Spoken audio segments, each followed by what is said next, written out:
Alors bonjour à tous, j'espère que vous allez bien. Alors je fais cette vidéo dans le cadre de la préparation au concours de police pour les élèves sous-officiers et les élèves officiers, et je vais dire officiers autant pour moi, et pour les élèves commissaires de police. Alors il s'agit d'une vidéo qui va être axée beaucoup plus sur la préparation à ce concours. Et là, je vais essayer de m'attarder sur l'un des aspects, notamment sur la dissertation juridique au concours de la police. Alors, moi, je m'appelle Mesui Zenkeve Marcelin. Je suis juriste. Par ailleurs, je suis chercheur au Centre d'éducation aux droits de l'homme et des peuples. Il s'agit d'une revue située au Niger qui a une triple ligne éditoriale, notamment axée sur les droits de l'homme, notamment axée sur l'état de droit, notamment axée sur la démocratie. Donc à ce jour, j'ai déjà publié plusieurs contributions et étant dans le domaine juridique, je me suis donc donné la peine de pouvoir vous aider en vous donnant donc quelques aspects ou alors quelques lignes par rapport à la dissertation en droit, ce qui vous aidera nécessairement dans la préparation de votre concours. Alors je vais donc essayer de tabler environ 15 à 20 minutes sur les aspects liés à la dissertation, et là je vais beaucoup plus toucher l'aspect de la méthodologie parce que c'est un aspect qui me paraît important que vous devriez nécessairement maîtriser. Alors, ce que vous devez déjà savoir, c'est que le concours de la police, c'est une véritable porte d'entrée vers une carrière valorisante au service de la société, bien sûr. Et cela impose donc aux candidats d'avoir en quelque sorte la possibilité de pouvoir être évalués à travers un ensemble des épreuves qui vont pouvoir être données. Maintenant, l'idée c'est de pouvoir en quelque sorte évaluer votre capacité, n'est-ce pas, votre aptitude à pouvoir structurer une argumentation solide. Donc c'est en fait ça l'idée, c'est de pouvoir essayer de jauger votre capacité, de pouvoir essayer de jauger votre aptitude à pouvoir structurer une argumentation solide. Donc la méthodologie de la dissertation juridique est très spécifique, donc ça se diffère très largement de la méthodologie de la dissertation philosophique, ou alors tout simplement de la méthodologie de la dissertation en culture générale. Donc il y a une très grande différence entre ces différentes méthodologies que je viens de lister là.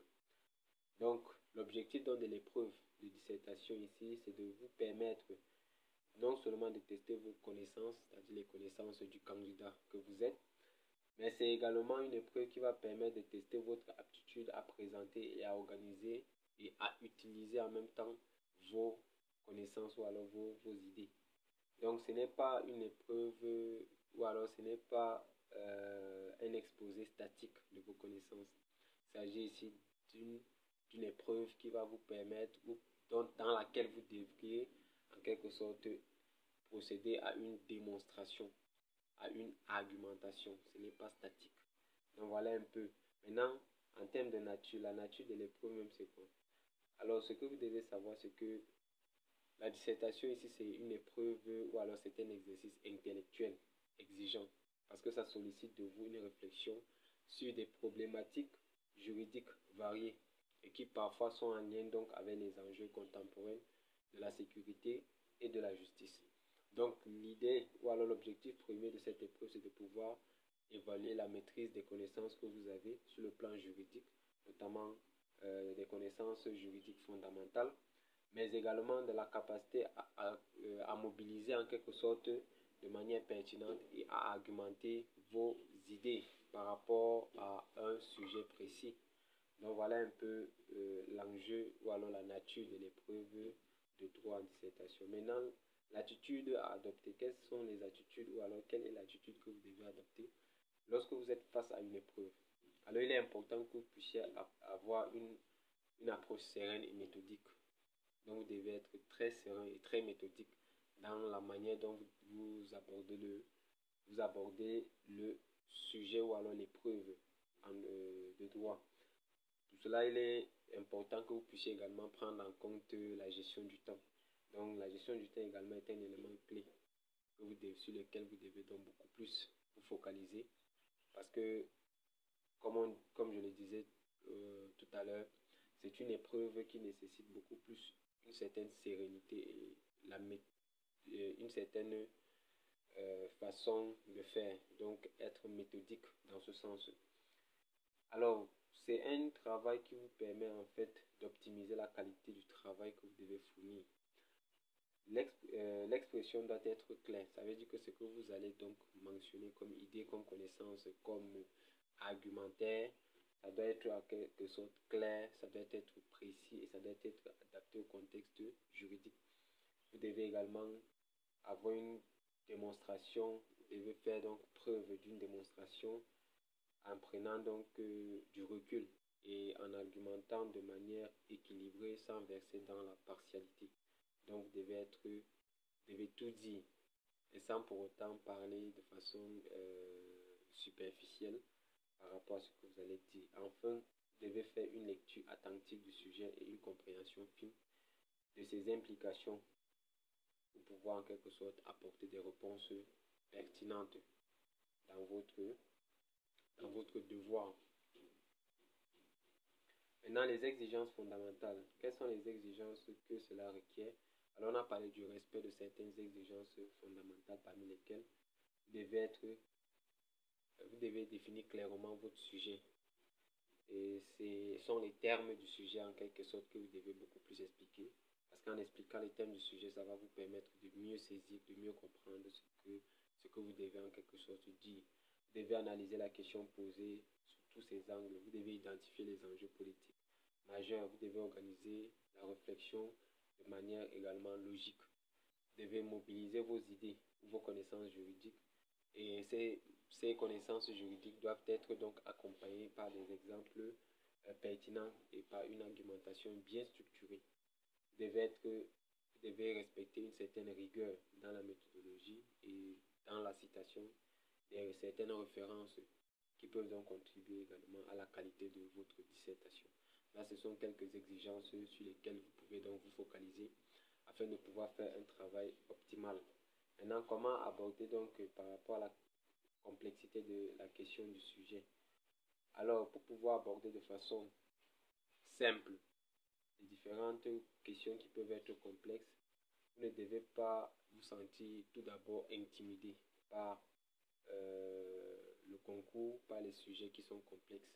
Vous ne devez pas vous sentir intimidé par les sujets qui vous semblent complexes, mais vous devez plutôt être incité à pouvoir approfondir votre réflexion sur ces sujets-là. Ça veut dire que vous devez donc être plus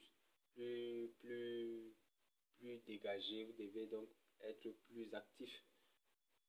Cela doit par exemple vous aider plus à pouvoir approfondir votre réflexion sur les sujets qui sont ou qui paraissent donc complexes. Ça, c'est déjà un élément important. Vous devez également faire preuve de synthèse. Vous devez être capable de synthétiser. Un peu faire preuve de synthèse. Vous devez donc synthétiser en quelque sorte les notions juridiques complexes et vous devez être même à les appliquer donc de manière cohérente à la question posée. Un peu. Et c'est l'une des compétences clés pour pouvoir évaluer ou qu'on évalue généralement lorsque vous faites une composition d'une épreuve de droit. Donc voilà un peu ce que je peux dire par rapport à toutes ces exigences-là. Maintenant, la méthodologie en elle-même prend en compte plusieurs points. Ici, on va d'abord essayer de voir, j'ai déjà évoqué de façon large la question de la gestion du temps, qu'il est important que vous puissiez donc gérer bien votre temps. La gestion du temps, vous devez donc commencer par des bases élémentaires. Vous devez d'abord, par exemple, lire votre sujet, le relire afin de le comprendre et de pouvoir ressortir votre problématique.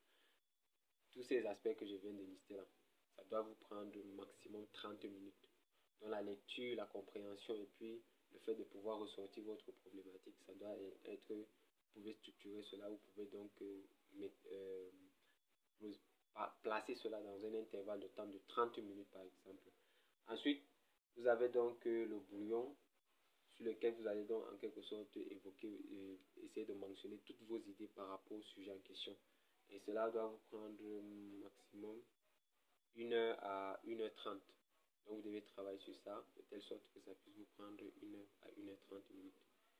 Ensuite, vous avez donc le plan détaillé et vous pouvez également procéder à la rédaction. Donc après avoir donc établi votre plan détaillé et le fait de procéder à la rédaction, ça doit vous prendre au moins 1h15 ou alors 1h45 peuvent suffire pour faire tout cela.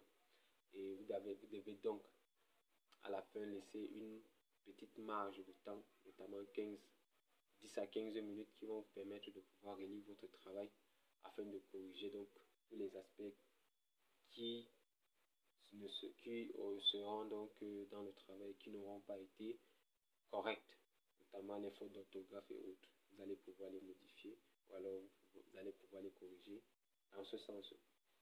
Maintenant, pour pouvoir donc réussir votre épreuve, il est tout à fait normal que vous puissiez connaître quelles sont les attentes du correcteur ou alors des correcteurs. Alors, ce que vous devez déjà savoir, c'est que les correcteurs en question ont plusieurs attentes qui vont donc dans le cadre du respect des règles de forme, mais aussi dans le cadre du respect des règles de fond. Maintenant, au niveau de la forme, qu'est-ce que les correcteurs veulent voir? Les correcteurs veulent voir une devoir qui est aérée, c'est-à-dire votre devoir ne doit pas être trop dense. Ça doit être exempt de fautes, ça doit être bien rédigé, ça doit respecter la méthodologie de la dissertation. Donc voilà un peu quelques points sur lesquels les correcteurs vont beaucoup plus s'attarder. Et en dehors de ça, vous devez par exemple sauter des lignes.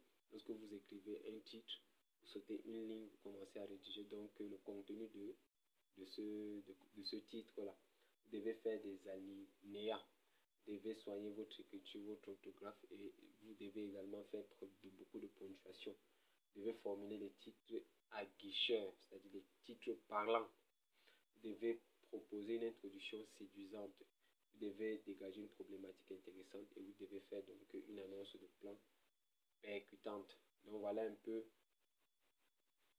les différents points sur lesquels vous devez donc beaucoup plus vous focaliser sur le plan de la forme et qui sont donc attendus par le correcteur. Maintenant, au niveau du fond, ce que le correcteur attend beaucoup plus, c'est de voir en quelque sorte comment est-ce que vous présentez vos idées, comment est-ce que vous argumentez vos idées et comment est-ce que vous trouvez les fondements même ou alors des illustrations qui viennent appuyer en quelque sorte votre argumentation, c'est-à-dire l'idée que vous avez par exemple évoquée.